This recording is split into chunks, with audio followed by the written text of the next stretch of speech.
Welcome to English Learning Stories. Here, we improve your English while exploring the lives of influential people. Today's story is about Rob Reiner, a filmmaker, actor, and storyteller whose work shaped modern cinema. From classic comedies and dramas to unforgettable quotes and cultural impact, this is his story. Listen carefully, learn new words, and enjoy the journey. Rob Reiner was born on March 6, 1947, in New York City. He grew up in a household shaped by entertainment. His father, Carl Reiner, was a legendary comedian, actor, and writer whose career included writing and performing for early television comedy. His mother, Estelle Reiner, worked as an actress and singer. Growing up around performers and writers gave Rob an early look into storytelling, humor, and the creative process. From a young age, he watched rehearsals, scripts, and jokes take shape, planting the seeds for his future work in film and television. Rob attended UCLA Film School, where he studied filmmaking and acting. Although he did not complete his degree, his time there helped him learn behind-the-camera skills that would later define his directing career. He also grew politically and socially aware during the late 1960s, a time of great change in the United States. These experiences influenced the way he chose stories that reflected real life rather than fantasy. Rob Reiner's major breakthrough came in 1971 when he was cast as Michael "Meathead" Stivic in the television series All in the Family. The show quickly became one of the most important and controversial programs in American television history. All in the Family was different from traditional sitcoms. It openly discussed sensitive topics such as politics, race, war, gender roles, and generational conflict. Rob Reiner's character, Michael Stivic, represented a younger, educated, and politically progressive generation. He frequently argued with his conservative father-in-law, creating conversations that reflected real social tensions in the United States during the 1970s. Reiner's performance stood out because it balanced humor with seriousness. Although his character was often mocked or challenged, Reiner portrayed him as thoughtful and passionate rather than shallow. This helped audiences connect with the character, even when they disagreed with his views. During his time on the show, Reiner gained invaluable experience by watching how scripts were developed, scenes were structured, and performances were directed. He closely observed the creative process behind successful television, learning timing, pacing, and character development.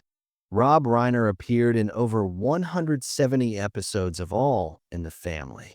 His work earned him 2 Emmy Awards for Outstanding Supporting Actor, confirming his place as a respected television performer. More importantly, this period shaped Reiner's future career. While acting brought him fame, it also made him realize that his true passion was storytelling and directing. The years spent on All in the Family became his training ground, preparing him for his later success behind the camera. By the time the series ended in 1979, Rob Reiner was no longer just a television actor. He had become a skilled observer of human behavior, dialogue, and story structure, skills that would soon define his career as one of Hollywood's most versatile directors. When All in the Family ended in 1979, Rob Reiner faced a major decision. Although he was successful and well-known as an actor, he did not want to spend his career repeating the same type of role. He had spent nearly a decade observing writers, directors, and producers, and he believed his future was behind the camera. Reiner made a deliberate choice to step away from acting as his primary career and focus on directing and storytelling. This decision involved risk. At the time, many actors struggled to be taken seriously as directors, especially in Hollywood. During this transition period, Reiner studied film structure carefully. He focused on how scenes are built, how dialogue reveals character, and how tone shapes audience emotion. His years in television had taught him the importance of timing, realism, and strong performances. In 1984, Rob Reiner made his directorial breakthrough with This Is Spinal Tap. The film was presented as a documentary, but told a fictional story about a British rock band. This unusual format was new to most audiences and later became known as the mockumentary style. The film relied heavily on improvised dialogue, allowing actors to create natural and realistic conversations. This approach gave the movie authenticity and humor that felt unscripted and fresh. Although This Is Spinal Tap did not achieve major box office success at first, it gained strong word-of-mouth support. Over time, the film became a cult classic and is now considered one of the most influential comedies ever made. It changed how comedy films could be structured and inspired countless filmmakers. For Rob Reiner, This Is Spinal Tap proved that he could succeed as a director. More importantly, it established his reputation as a filmmaker who trusted actors, valued realism, and understood character-driven storytelling.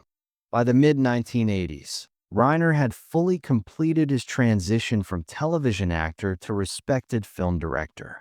This period laid the foundation for the remarkable run of films that would soon make him one of the most versatile directors in Hollywood. After the success of This Is Spinal Tap, Rob Reiner entered the most influential period of his career. Between 1985 and 1992, he directed a series of films that proved his ability to master multiple genres, a rare achievement in Hollywood. In 1985, Reiner directed The Sure Thing, a romantic comedy that focused on realistic dialogue and character development rather than exaggerated humor.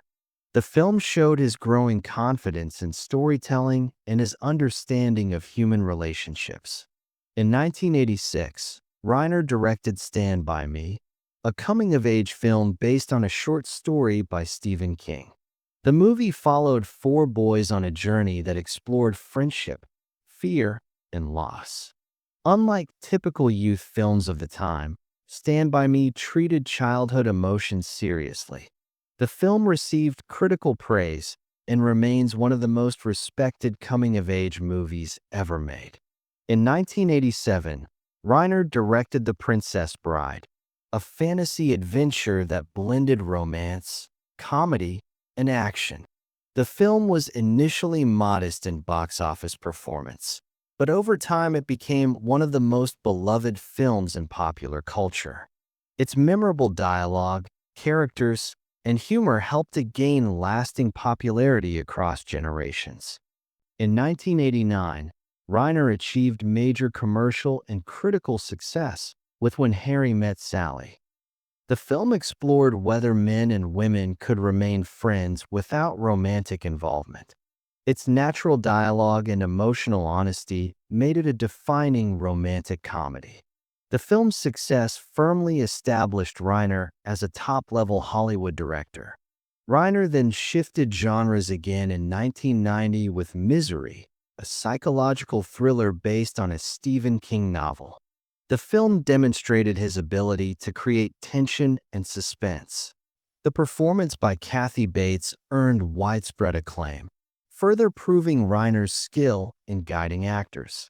In 1992, Reiner directed A Few Good Men, a courtroom drama centered on justice, authority, and moral responsibility. The film featured powerful performances and sharp dialogue, becoming one of the most successful legal dramas in film history. What made this period remarkable was Reiner's consistency. Each film was different in tone and subject, yet all were grounded in strong characters, clear storytelling, and emotional truth. By the early 1990s, Rob Reiner was widely recognized as one of the most versatile and respected directors in American cinema. Beyond filmmaking, Rob Reiner became well known for his involvement in public and political advocacy. He used his public profile to speak about issues such as democracy, voting rights, education, and public health. Reiner participated in documentaries, interviews, and public discussions that encouraged civic engagement and critical thinking. He believed that storytelling could be used not only for entertainment, but also to inform and motivate people to participate in society. While his political views sometimes generated debate, Reiner remained consistent in his belief that artists and public figures have a responsibility to contribute to public dialogue. His advocacy became an important part of his later public identity, alongside his work in film and television. Rob Reiner and his wife, Michelle Singer Reiner, were found dead in their Brentwood, Los Angeles home on December 14, 2025, from multiple sharp force injuries, and their deaths were officially ruled as homicides. Their youngest daughter, Romy Reiner, discovered his body and alerted authorities. Later that day, their son, Nick Reiner, 32, was arrested and charged with 2 counts of first-degree murder in connection with the deaths. The incident shocked Hollywood, fans around the world, and fellow artists, prompting tributes and memorials that remembered Rob for his creative contributions and humane spirit.